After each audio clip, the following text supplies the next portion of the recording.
That's how quickly it took Kyle Batt to shoot 2 Canyon County deputies. But now the tough part of this investigation begins. That's because the gun they found him with was missing its serial numbers. What police say Charles didn't realize was that as he approached the swings with a knife in his hand, the teen he was confronting was recording the entire thing on his cell phone. But when we showed up looking for answers, they didn't want to talk on camera. Sir, if you'd like to speak to us, turn that off immediately. No. Okay. Glen Beeby is out there. He's been following this story closely for at least about the last hour now. Glenn? Yeah, flames just crested the hill. Take a look behind me. We just saw firefighters. We did see some police officers rushing towards the homes just up above. This plane is about to make a drop. It's going to try to protect. As you can see, those flames are cresting the hill coming right at that home. That's where the plane's making its drop, trying to make a defensive line to protect those homes. But first, vandals are hitting parts of downtown Boise late at night. The question is someone watching? That story's first on 2. Glen Beeby joins us live from Haley tonight. And Glenn, you were on the highway when it was closed. What was the final tipping point that forced them to make the call?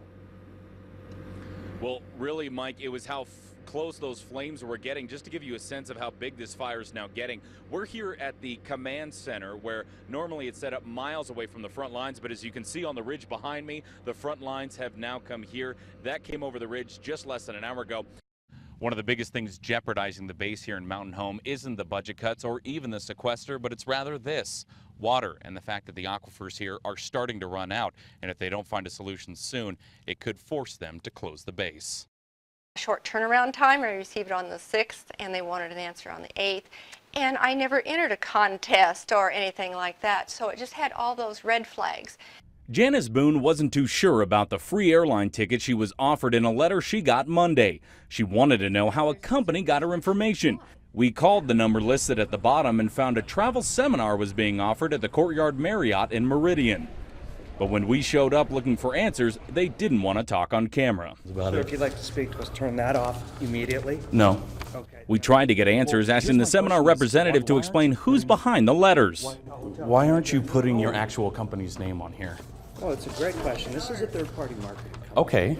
Right, so if you want to talk to me, turn that off. Okay, We just turn want that some off. answers. I'll give you the answers. Turn that off. But why can't you give us answers on camera? Because- You're a legitimate company, right? Absolutely. The representative tells us the company is Destination Vacation 365, which is a real company out of Memphis, Tennessee. But during our investigation, we heard from people who say free airline vouchers that are given at similar seminars are sometimes hard to claim. Sometimes their vouchers don't work out. Okay. Yeah. If you want Is to that talk your to me, roll here. responsibility? No, it's not my responsibility, but if you want to talk to me, turn that off. We were eventually asked to leave by the hotel manager, and even though we had crossed the street and were on public property, someone at the hotel called police on us. Although officers told us we were well within our rights to be where we were off the Marriott's property. While there, we talked with Tom Bugby, who had just gotten out of the seminar, and while he didn't buy anything, he says it was pretty much what he expected. Say that it wasn't going to be high pressure sales, although I did feel pressured pretty hard. Actually, at the end when we said no, they brought in somebody else to try and close the sale. Glen Beeby, KBY News, Meridian. One look around the Idaho Veterans Cemetery and you can see how big the toll of sacrifice and service really is. Those whose final resting place is with their fellow brothers and sisters in arms. While Madeline Taylor has earned that right to be buried here because of her 6 years of service in the Navy, her now deceased wife can't join her because Idaho law doesn't recognize their marriage. I'm not surprised. I've been discriminated against for 70 years.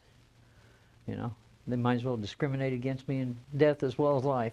The Division of Veterans Services says there is nothing they can do because they have to follow the Idaho Constitution, which says, quote, a marriage between a man and a woman is the only domestic legal union that shall be valid or recognized in this state, even though heterosexual veterans can be buried with a spouse. Taylor was hoping the cemetery would approve it since their ashes would fit in one spot on the wall. It's not taking up any more space to have both of us in there. And I don't see where the ashes of a couple old lesbians is going to hurt anybody.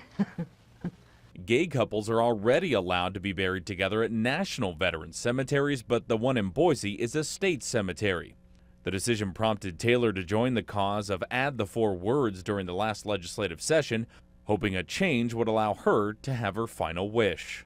Taylor says she refused to be buried anyplace else other than her hometown and plans to keep her fight going for the rest of her life and even beyond.